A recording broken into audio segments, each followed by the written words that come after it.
Your film is now ready to be shown.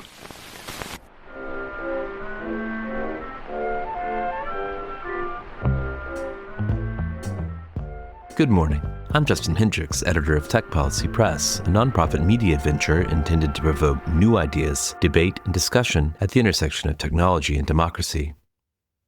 This year, Tech Policy Press is hosting 9 fellows. These individuals, who are located around the world from India to Spain to Brazil to the US and beyond, bring a variety of experiences and expertise to their work. One of those fellows is Anika Collier-Navaroli. Anika is an award-winning writer, lawyer, and researcher focused on the intersections of technology, media, policy, and human rights. She's currently a senior fellow at the Tao Center for Digital Journalism at Columbia University and the McGurn Senior Fellow for Media Integrity at the Consortium on Trust in Media and Technology at the University of Florida.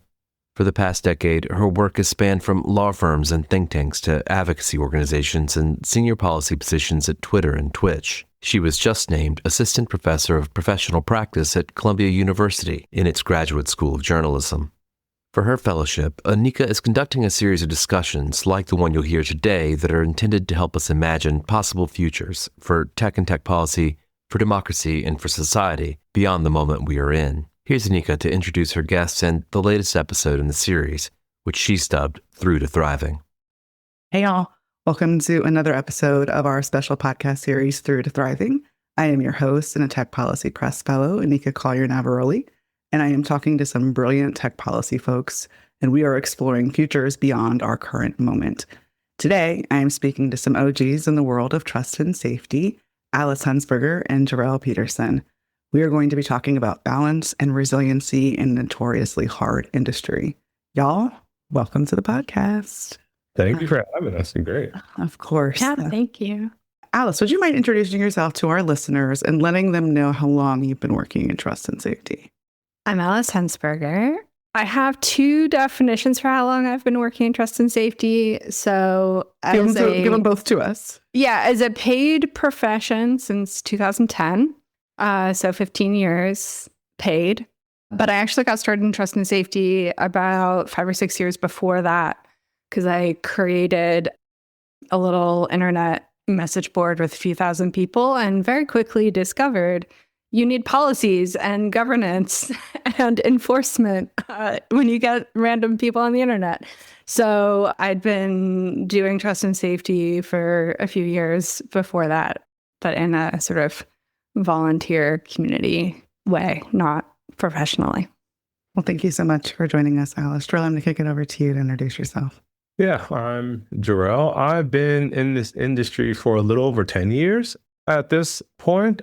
Before this work, I started my career as a social worker and was working with vulnerable populations and then transitioned into public policy. And like a lot of folks who've been doing this for as long as I have, you kind of fall into this. I did not know what trust and safety was. I didn't know that platforms had them. I found myself laid off in San Francisco, and a friend encouraged me to think about it and explore it. And I did some informational interviews, and here I am all this time later and still loving it, I should say, too.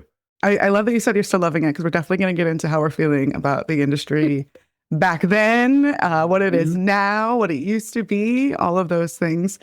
For full disclosure out here, Jerrel used to be my boss like 6 years ago. And actually is the person who brought me into the trust and safety world. So I owe so much of this conversation that we're going to have to Jerrel and to the experience that you have and that you brought into the space. And so I'm really excited to be able to talk to both of you all, again, because you've been doing this work for so long. I know trust and safety is like, it's got like really hot over the last couple of years. And to hear you all saying like you've been doing this for so long before, it had this name and before it had these 2 words and an ampersand, right? Like this has been the work that so many folks have been doing. I know you mentioned a little bit about it, but how did you, what drew you into the work, Jerrel? You're saying like you had no idea what trust and safety was, right? Like same. Yeah, I had no idea what it was, but then I realized the reasons I wasn't using Twitter and socials generally at the time were trust and safety reasons. Mm-hmm. And so full transparency, everyone who knows me knows at that time of my life, I wanted to be a senator in California. Like that was my plan. I was working towards it. I spent the majority of my time for the nonprofit I was working with in Sacramento, trying to get on that path. And I didn't want a tweet to ruin that for me to take it out of context, right? I had heard about all the abuse and harassment that happens to folks, particularly to women, particularly to people of color. And I was like, I don't want any part of that. If I want to have a successful political career, I also was concerned about privacy. Where does all this information go, and who keeps it, and for what purposes? All of those things. And then talking to TS professionals, they were like, well, Doug, you should be working over here. This is exactly what we think about all day. And so I really fell into it and lucked out that I found my people. I'm not an engineer, and most of the folks who were working at TNS at the time also weren't necessarily technical. Some of them had some data science skills, but a lot of them came from government. They came from nonprofits. They came from law enforcement, some social workers too. And so it just felt right then. Yeah. Alice, back to your website. Like, what got you into this work? Yeah, similarly, I fell into it. So I fell into the website that I did because I love community and creating communities. I'd done community stuff in person. I was doing community stuff online. It's been a sort of through line for me for a really long time. Similarly, I had another career before trust and safety. So I was a documentary film editor, and I did that for many years. But then multifaceted, Alex. I didn't know that about you either. That's right. Yeah. Weirdly, it uses the same skills. So as a documentary editor, you have to look at thousands of hours of raw footage and piece a story together from it and find the patterns and find the why behind it. And that's exactly what you do when you're looking at like thousands of bad actors or millions of bad actors and trying to figure out, why are they doing this? Like, what's the human element behind it? What's the, way to make a pattern understandable to other people? How do you tell that story? A lot of the work that I do in trust and safety is storytelling, both to users and also execs. And like, this is why you should care. And documentary film editing is exactly the same. But in 2009, the economy crashed. Nobody was making little documentaries anymore. I wasn't totally sure if that's what I wanted to do. I was open to other things. And I knew people who had co-founded this little dating app called OkCupid that had 20 employees at the time and needed somebody to moderate scammers. And I had as much experience as anybody because I've been doing this independently for a while. And, back then, this is like before social media existed. So there wasn't any, the only people who knew how to do this kind of thing were people who had been doing it independently. And so, sounded interesting to me. So I was like, sure. And then I realized I loved it a lot more as a career when it wasn't personal. Like when I was personally founder of a community, the stakes felt a lot more personal. And when I had like the backing of a company and anonymity to some extent, then it became much more manageable. Can I ask you all this? Jerrel, you mentioned you'd still love it, right? Alice, you're talking about what it felt like back then. What did it feel like back then to be like in the industry that, was kind of like behind these closed doors that nobody knew about, this clandestine kind of thing? It was wild. Yeah. Nobody knew anything at all. Like there were no standards and best practices.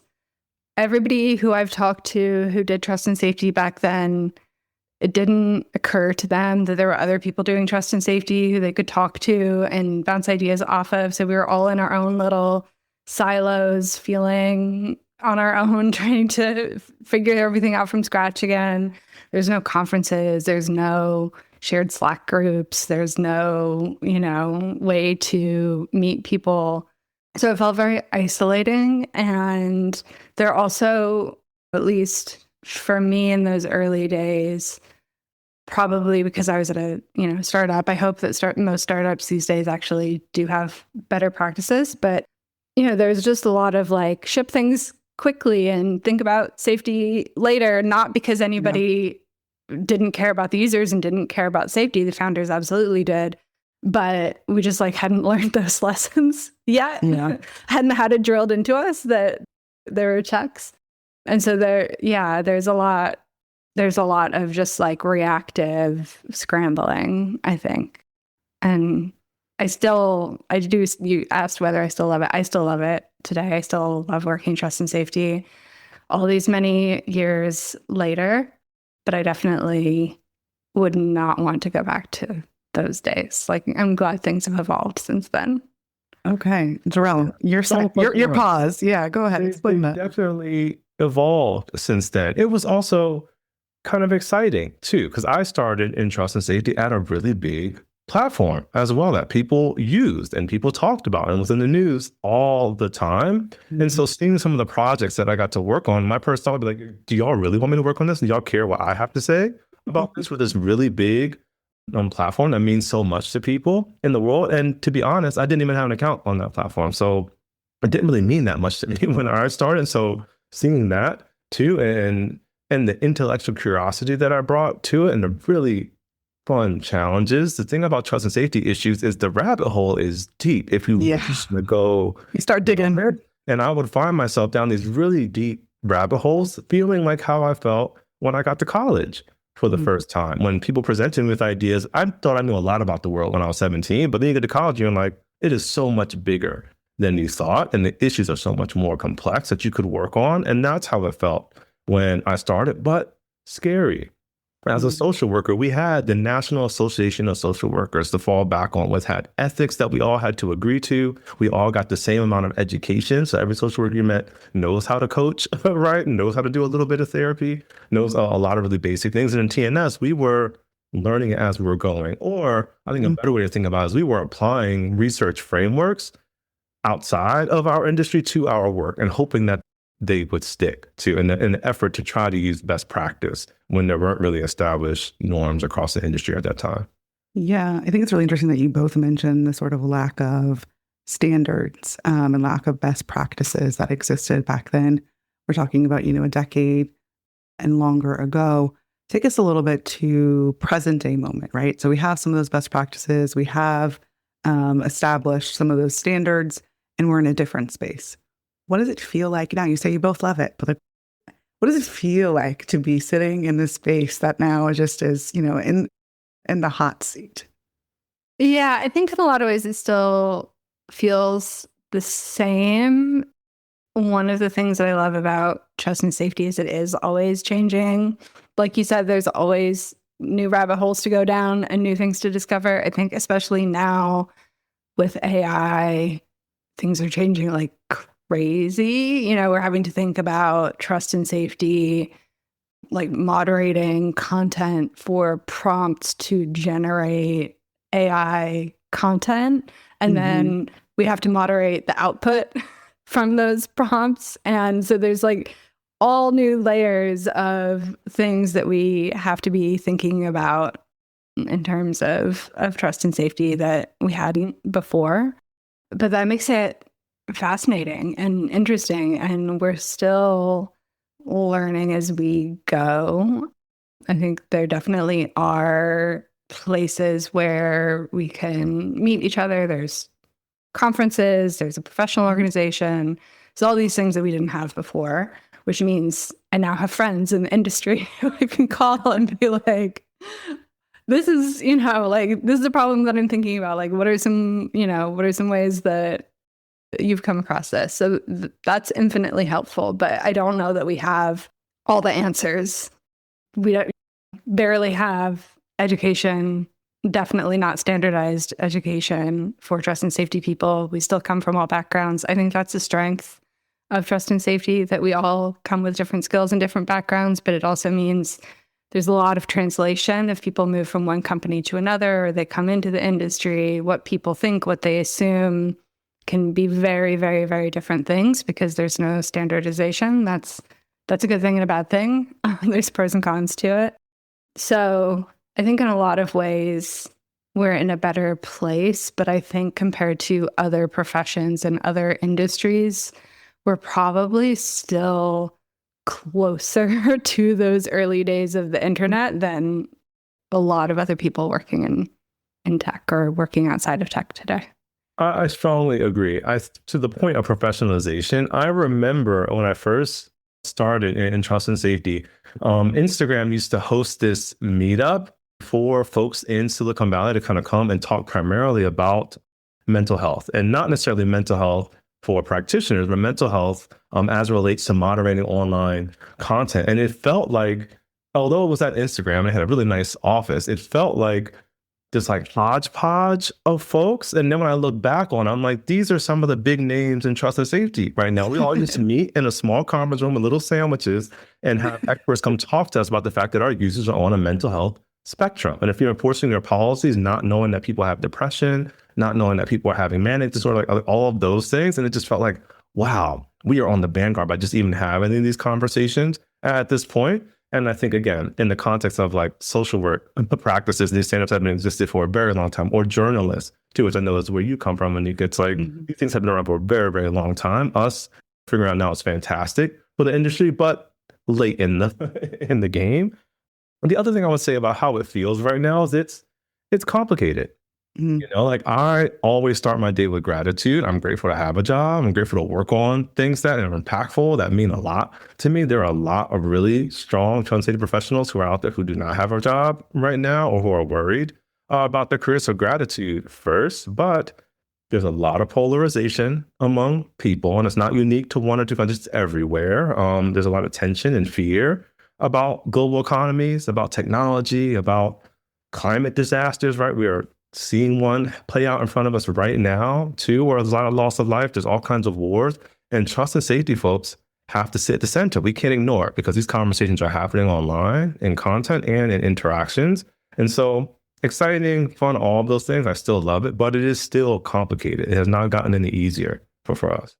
Yeah, I appreciate you saying that, right? I think that is one of the things that I don't know that I was necessarily prepared for, right? When before I went into working in trust and safety was kind of being in the middle of that space. You mentioned this sort of like small room, this like little room, this little vanguard, right? And I didn't think I would understand what it felt like in some ways to kind of be isolated, right? And to be, you know, this kind of group of folks who were doing this work that nobody really knows about, but everybody has opinions about. I mean, you know, Jerrel, we worked at a place, I had a whole Slack channel that was dedicated to the entire company being able to express their opinions expressly about the things that our team was doing, right? And so there was no winning coming from anywhere. And to say, you know, I've been working in academia these days, and I was having a conversation with colleagues at a school that has been going through some things, and they were saying, you know, where we have folks that don't want to work with us, and we have these folks that are writing petitions, and, like people just don't understand that it's just like good people, like sitting inside of a place trying to do good work. And like, I was sitting over there and I started like kind of laughing, and I was like, hey, now you know what it feels like to work in trust and safety, right? Like now you know shit, like what that thing is like. And I think that it is something that a lot of folks don't understand, and they see it as sort of I think it comes off as like a protection mechanism, right? Or something like an armor and a guard. And I don't think that folks really understand the sort of depth of the centeredness of the world, right? That we end up being in those spaces. Mm-hmm. Yeah. 100%. And it was surprising to me as well, but it wasn't new. And I'll never forget a recruiter, this was years ago, had reached out to me and saw that I was a social worker and saw that was what my master's is in. And basically she was like, well, help me understand how you could add value to my company, because all social workers do is take people's kids away. I was just like, no, she didn't.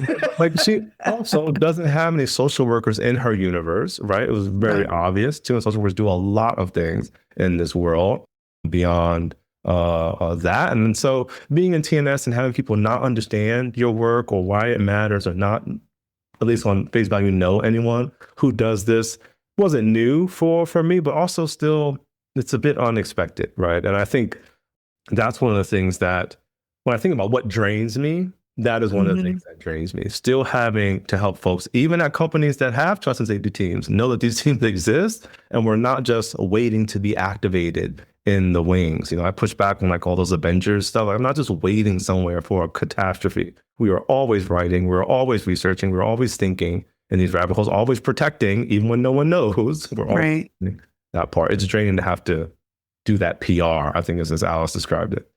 Yeah. Even what you just said, like, it's really hard to prove your value when you do your job right and nothing happens. You know, when you're noticed and trusted and safety, it's usually not for a good, Not a good thing. reason. Yeah. But then it's really easy to be taken for granted and to be kind of set aside. And it's draining to have to, fight for continued resources to prove that you're not a cost center. And frankly, like, I don't know if it's better. Now everybody has an opinion about trust and safety. It's been, the last couple of years, just in the political climate that we have, especially in the US, like everybody's thinking about censorship and moderation and big tech. And it's a thing that everyone's thinking about and everybody knows about trust and safety. Whereas when I first started 15, 20 years ago, people were like, wait, you look at my account and decide whether I'm breaking rules? Like, what on earth? There are people who do that? Like, nobody had any idea. And that was exhausting too, to like explain that your job even exists. And now it's exhausting explaining why your job exists for a good reason. I don't know which is worse. They're both bad. Yeah. I think the sort of, trust and safety are like these two great concepts, of course, that were like put together. But I think the reality is that you don't necessarily feel trust or safety, but you feel the absence of both, right? And so when you're doing the job well, you're not getting the requests for comment from the New York Times on how amazing and how safe people are and the days that went by that no catastrophe happened, right? But, you are definitely in the space of consistently having to be on the front lines of dealing with everything, as you mentioned, Jerrel, the things that are happening in the world. So let me ask you all, given all of this, given the polarization, given the complexity, why do you still choose to work in the industry?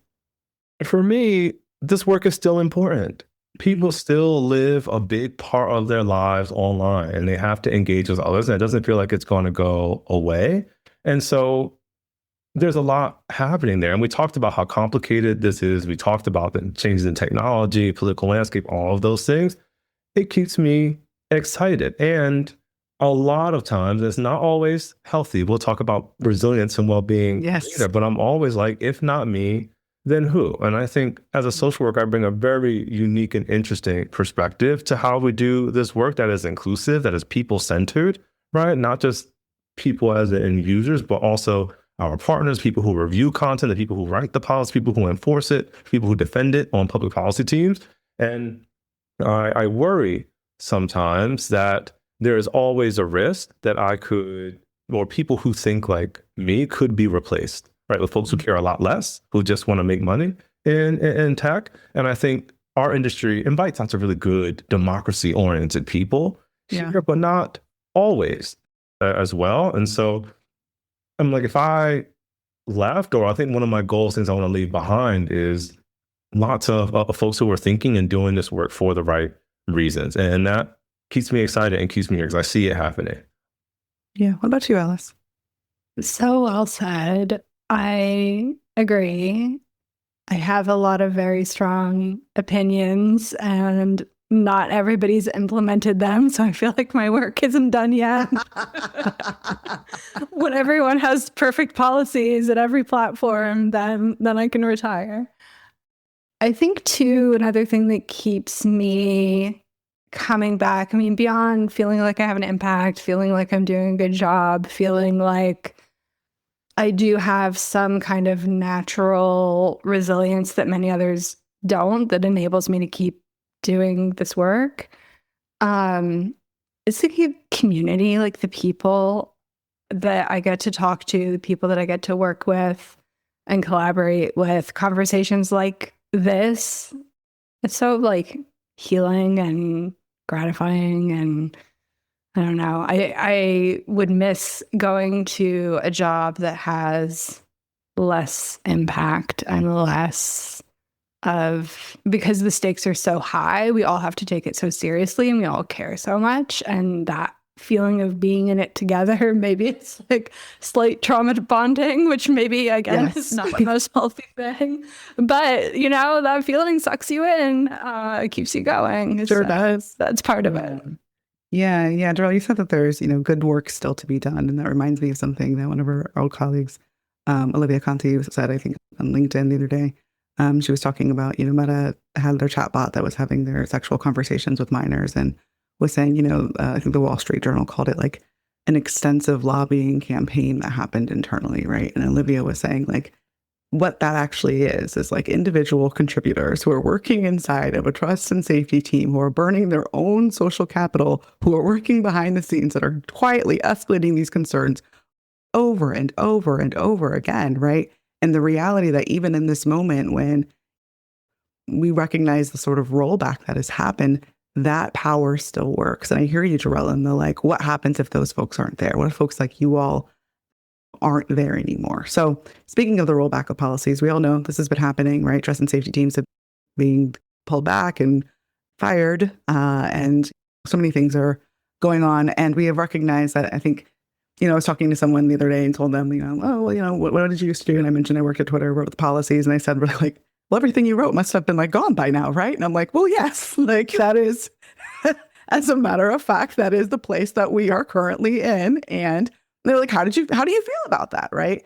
And I think, I have my own feelings, but I would love to ask y'all. I think we all identify as members of the alphabet mafia over here. Yep. So, we see what's happening to our community, right? And like, how does it feel to be sitting here in this moment and recognizing what's going on? It's hard. It's hard. No one has asked me that question. So this is my first time kind of verbalize actually how I feel, but I think hard is the best way to describe it. And primarily because I think about how much work goes into policy development if you're going to do it at scale in ways that are like consistent and fair. People always ask me, well, just write a new policy. Like, why are we having to just write a new policy? And then I'm like, okay, great. We'll write a new policy. Here's the timeline. And they're surprised when it's months long. And they're like, well, isn't writing just typing it on a computer? And it's no, drafting language is obviously part of it, but there's the research piece, right? There's the industry assessment. How are other platforms handling this? Are there best practices out there? There's feedback collection from legal and public policy and government affairs and enforcement teams too. There's testing it against thousands of examples and lots of different language to ensure that we can like replicate this. And in some cases, Anika knows well, this is getting explicit sign off from executives across the business, the whole company, and these executives sit in different parts of the world. So we are getting so much alignment. And so to see policies and processes be rolled back without the same amount of rigor and consideration, that is the part that's hard. Because again, it implies that like these were just words that were written and now they are no longer here, right? And that's not how we think about lawmaking. That's not how we think about the Constitution, right? And so it's that part, I think, is the part that really makes this challenging to see. Yeah. Alice? I haven't had the same experience. As far as I know, none of the major policies that I've written have been totally rolled back. So I haven't gone through that level of grief, but I'm sure it'll happen someday. Maybe it's happened, I just don't choose not to look and know about it. But, collectively looking at all the hard work that people have done at platforms and sort of being an outsider looking in and seeing these things roll back and knowing how much care is put into it it's heartbreaking for all of us, especially when things can be better, like they were better. I think that part feels really frustrating. And I think your point about things being rolled back without the same level of rigor or thought is definitely like a pattern that I've seen and heard about. And I think that's the part that hurts the most. It's like, if you're going to put hateful, bigoted policies in place, like at least measure what their impact is going to be and own up to it, One of the things you said earlier, though, Alice, that really stuck with me too. It's like you were half joking, but you were like, not everybody listens to me when I say it too. And it's something that I think is an underrated or under talked about skill in our industry, and it's influence. We can be smart and we should be practitioners and we should be metrics and data driven, but the way you get companies of thousands of people to change is by building relationships and asking questions in the right way, connecting the dots for folks and constantly educating and hitting them over the head. And that's something that I think I would want more people to lean into, even if you're the smartest person in the room, to get a company to think differently and be accountable for harm simply because their platform exists is hard to do. And research can only get you so far. Relationships and showing up as like a trusted stakeholder who people can depend on actually is what changes the dial and the temperature internally. So I'm right there with Alice. Like, y'all gonna start listening to me eventually, right? But it's not Well, 100% all of that. This also might be a little bit of a tangent, but Let's go. I'm going to go for it. I think that we as the tech industry, social media have moved already, are in a space where platforms are no longer always trying to be one size fits all, one bland, generic policy for every single social media platform that's exactly the same. We're seeing platforms differentiate, often based on CEO values. And I think that's going to happen more and more, but that also leaves open room for people to create and advocate for policies that are even more inclusive, even more thoughtful, even more freedom-based, but also human rights-based. Yeah. And something that I try to do as much as I can is like share what I've tried, share what I think works, share what I've done. When I was at Grindr, I was trying to push some of the nudity policies forward as an industry because I felt like we could push the boundaries a little bit more than other people could, but I documented all of it and I wrote about it and I said, here's how we did it. Here's all the safeguards we had to put into place. And so even if you are at a relatively small platform, I think pushing back and also sharing can push forward other people and sort of give them the cover and say, oh, hey, these other people did this. It's something that exists. Like this policy is a good idea. So as an industry, we can all do it together. Even, I'm not at a platform anymore and I still have lots of opinions about policy and I write about it all the time. But I found people sometimes are scared to say these things out loud or to have really strong opinions. It definitely can have an effect on your career, There are places where I will probably never be hired because of the things that I've said. Same, girl. Yeah. And it's okay. It's all good. I appreciate that. You said something in there, Alice, which I just want to acknowledge, what you mentioned, like the grief, right? And the hurt that comes along with so much of this work, right? And I would love to talk a little bit more then about, and feeling these very complex feelings that are very, very deep. How do you all find balance or resilience or the ability to not just survive, but to thrive and still be in this place within trust and safety? Yeah, there are a couple of things that come to mind for me. I always try to be future oriented. I used to get the question all the time, and the question was, how do you sleep at night? Knowing that all these things are happening, knowing that all this stuff is bad, knowing that I just told you I had a really horrible experience on your platform. That's the worst thing in the world. Like, why'd you even create it? And for me, what kept me asleep is I knew where we were going. I had visibility into our roadmaps. I knew that things were going to get better, that help was coming for certain issues. I knew what we were thinking about, and I try to always focus on the future because and I can work backwards. Like, here's how we're going to make sure this never happens to somebody else or to another community or that kind of thing. That future orientation I still use today, and that helps. But I encourage folks to also be curious about the complex ways that we can manage some of the issues we see today. A lot of platforms still exist in the binary, or leaving things up and taking them down. There's so much innovation that's happened over the past few years. I'll never forget, Eric Goldman published a paper years ago that basically mapped all of the interventions that every major platform does. And it was like leave up and take down, plus like 30 other things, multiple categories that they can do, from demonetization to education to interstitials to resources and all that stuff. And I remember how freeing and exciting that was to read. So I'm like, we could do half those things and significantly improve the experience of users on our platform. And I've seen lots of other very basic interventions being used in really meaningful ways. The example I always come back to, I was literally talking about it today, was a senior person on our team, was Netflix. And so you all remember years ago, there was the shooting in Texas of elementary school students, right? And Nico's looking at me like, which one? But right. Unfortunately, but yes. The news that was happening.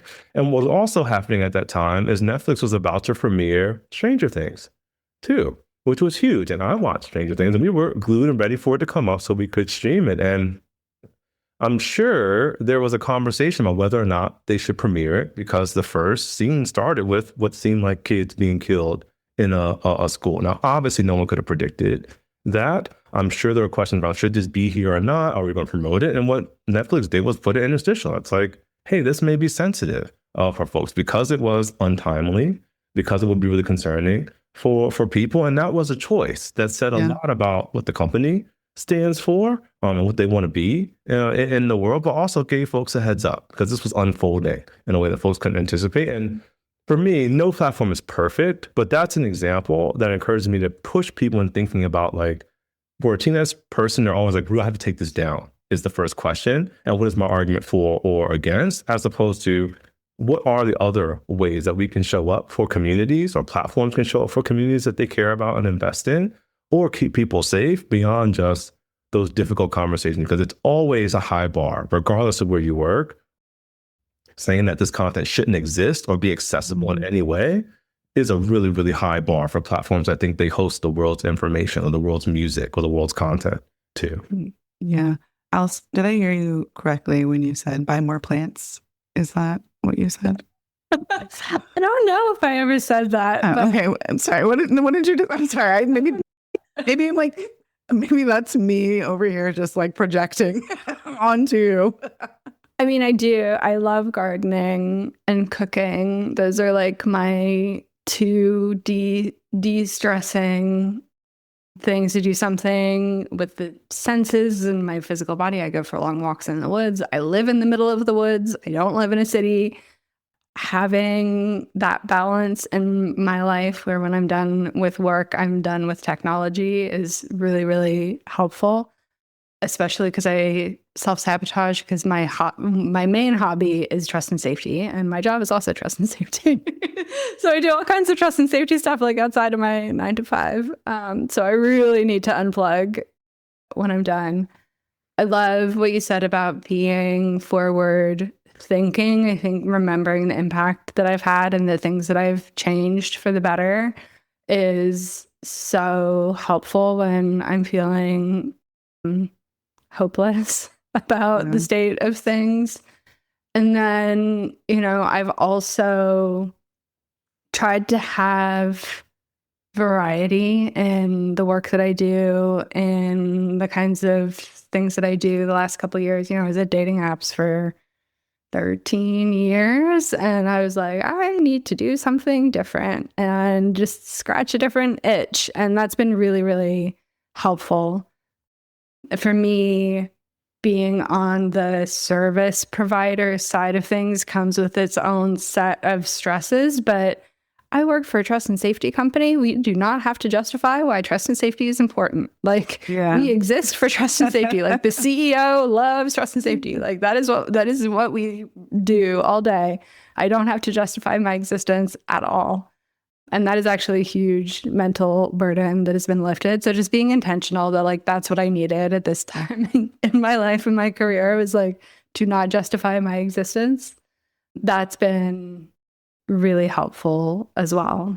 And then, I think the last thing is just always coming back to community again, trying as much as possible to connect with people and stay curious and say yes to random meetings when I can, and chat with people and make new friends and feel less alone and feel like I can mentor and be mentored and learn new things and teach new things. All of those things keeps me motivated and interested and kind of zoomed out a little bit and less in my own head about whatever daily problems I'm dealing with.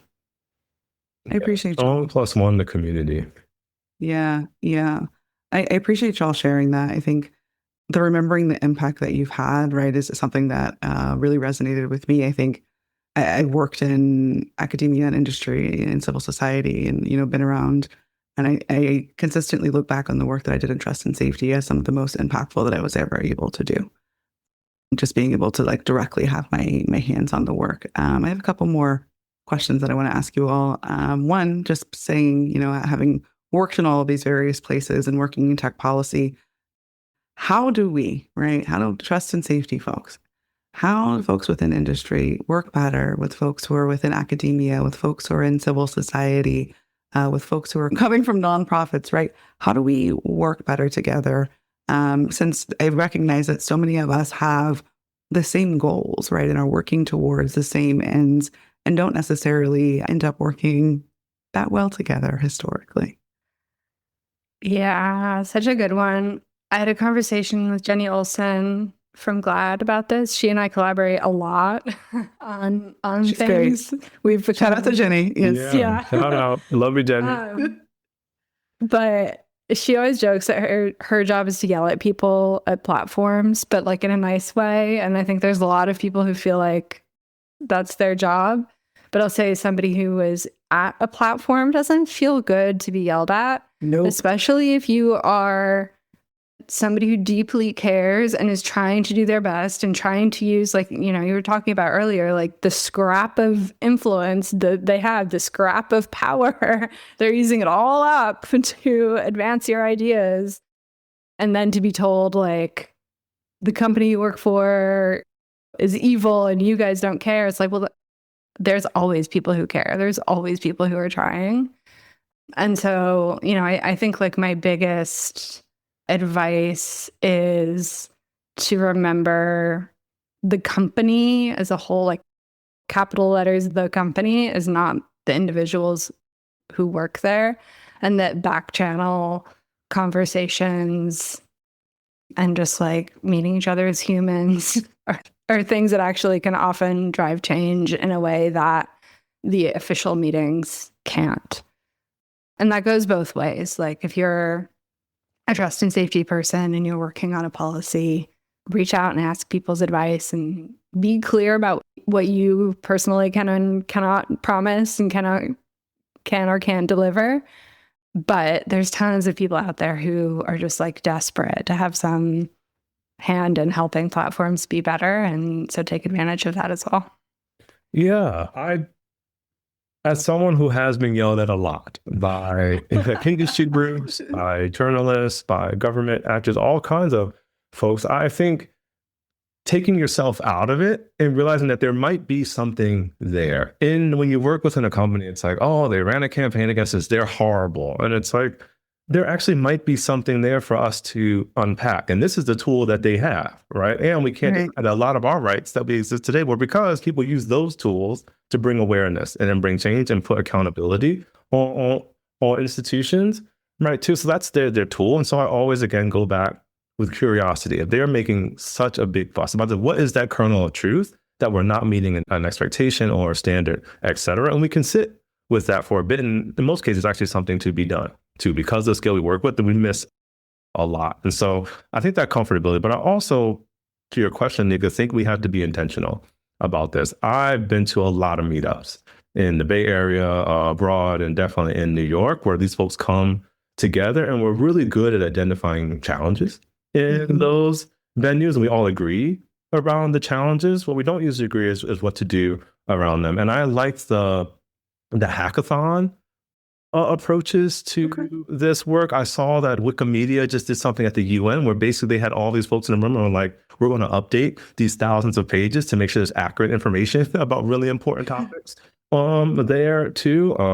I also went to one, this was years ago, I think it was a CHI conference, and maybe it was Montreal or Quebec, but it was the same thing. There were researchers from major platforms in trust and safety. There were all of the folks that we see on every safety advisory council and oversight board, all those folks in the room, plus some industry people, and we just solved problems. And half of the things I got a lot of credit for in my career came from those hackathons. I was this is stuff that I'm really proud to implement here, but this was not my idea. This came from someone else who was really, really smart. And then we problem solved it and whiteboarded with a lot of other smart people from different walks of life to find ways that could stick and land. And not all the things have been implemented, but many. And so I'd love to see a lot more of that happening. Yeah. I also think we can be more upfront about trade-offs. Say more. One of my biggest pet peeves with folks who are in these advocacy groups in general is they often have very niche things that they care about, which is great. We need specialists. We need people who deeply understand specific issues. And also, when you are at a platform, there are trade-offs between safety and privacy. You increase one, the other might get worse. So there's trade-offs between freedom of expression and safety. Some people feel more safe when they're able to be totally anonymous. Other people feel really unsafe when there are anonymous people around and they don't know who they are. You can't have both. I think that's something that people who are, have this tunnel vision view often feel completely unwilling to compromise or to trade off things. We see this in child safety as well with privacy concerns. And it's a tough one because everything, it all matters. It's all important. And we're trying to balance this as best we can as trust and safety professionals. And I think that those really uncomfortable trade-offs where nothing feels good, there's no answer that feels right, there's no solution that makes everybody happy. Those are things that we get used to doing, that we sit with every day. But people outside of trust and safety who don't have to make those trade-offs or hard decisions, they don't understand how heartbreaking it is and how difficult it is and how unhappy we are. But there's no other way. So I think the more that we can talk about that and, give clear examples, even which people at platforms probably aren't going to do much of, but I think that helps people kind of understand and find ways to collaborate that maybe compromise a little bit more. Plus 1,000. We need to be more transparent around the trade-offs. And I tell my team all the time, I'm not explaining our approach or giving the example, expecting someone to agree. We have experts come talk to us all the time and they don't agree what should be done. But I want you to understand. I want them to understand the trade-offs that we're making, because from there, we can have a much more productive conversation around what we can do here when you understand where we're coming from. And we could lean in a lot more, I think, as an industry and then everything we do, especially if we're thinking about publishing policies in our approach externally, talk about the trade-offs and give examples there too. Yeah. I'm thinking about a lot of the words that have been used during our conversation today, and some of the ones that you just said, Alice, which were heartbreaking and unhappy. And we also mentioned grief. We also mentioned hurt. We also mentioned happiness, right? And joy and impact and all of these things that are very full and very, very big emotions. And so I would love to ask you all as we close out this conversation, the future of trust and safety is, people are opining about that every single day. But I would wonder, what sort of advice or what would you tell someone who is thinking about, coming into the industry of trust and safety for the very first time and beginning this work that so many of us have done for so many years? What would you tell them about the work? And especially, this is another question that I've been asked, so if you wouldn't mind also just kind of throwing this one in there too.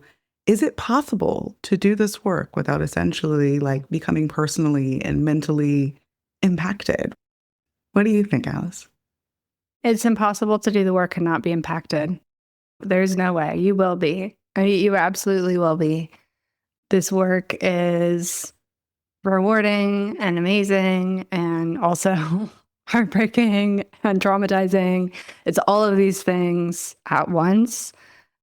I think, like you were talking about earlier, there's no way to know exactly what it's going to feel like until you jump in and do it. And so be gentle with yourself, be kind to yourself, be careful, talk to people, have a sense of what you're getting into as much as you can. I think just as you will be affected, one thing that I've learned a lot over the years is I think there are some people who are naturally more resilient for one reason or another. And there are some people who are more likely to be impacted for one reason or another.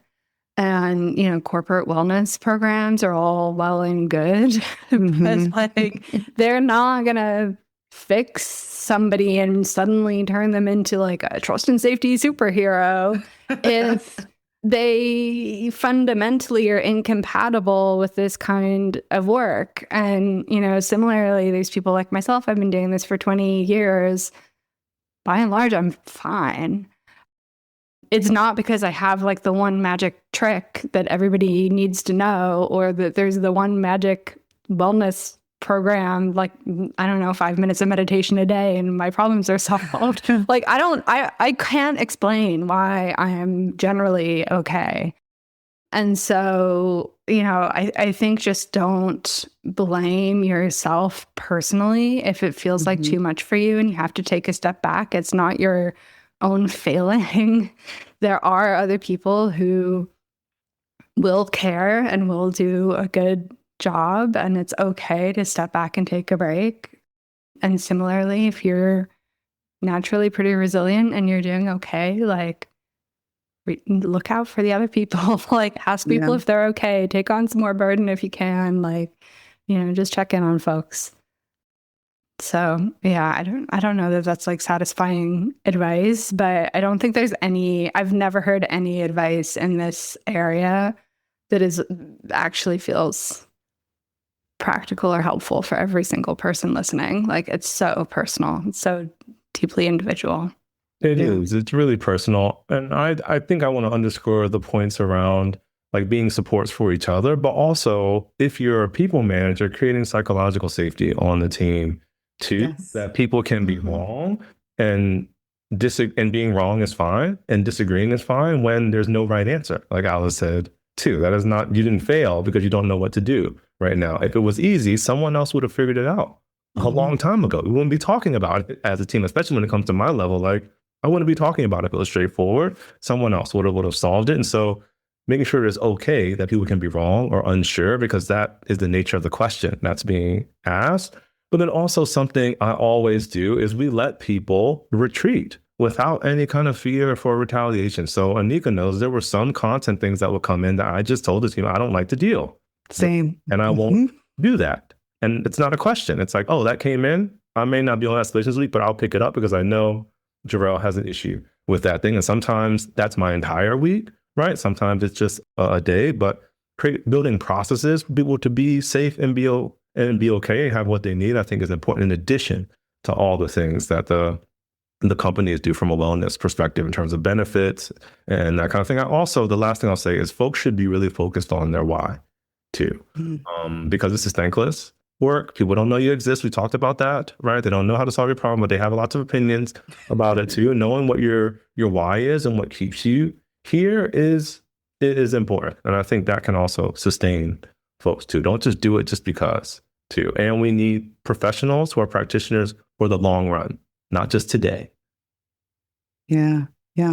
Well, Jerrel and Alice, thank you so much for joining me and talking a little bit more about the work of trust and safety and the emotions that it comes with and how you all are able to stay resilient and balanced in something that is so notoriously hard. And just to say, we appreciate you. I appreciate y'all. I know what it's like to do that work. And I am so thankful that I no longer have to do it. So shout out to you and to those of y'all who are still, honestly, truly on the front lines doing this work every day in and out, because you are the folks that make the internet even a small semblance of the piece of safety that we have today that wouldn't be without y'all. So thank you. And I appreciate you joining us today on the podcast.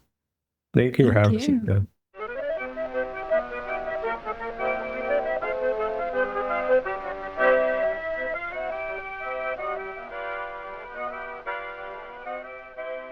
That's it for this episode. I hope you'll send your feedback. You can write to me at justin@techpolicy.press. Thanks to Anika, thanks to my co-founder Brian Jones, and thank you for listening.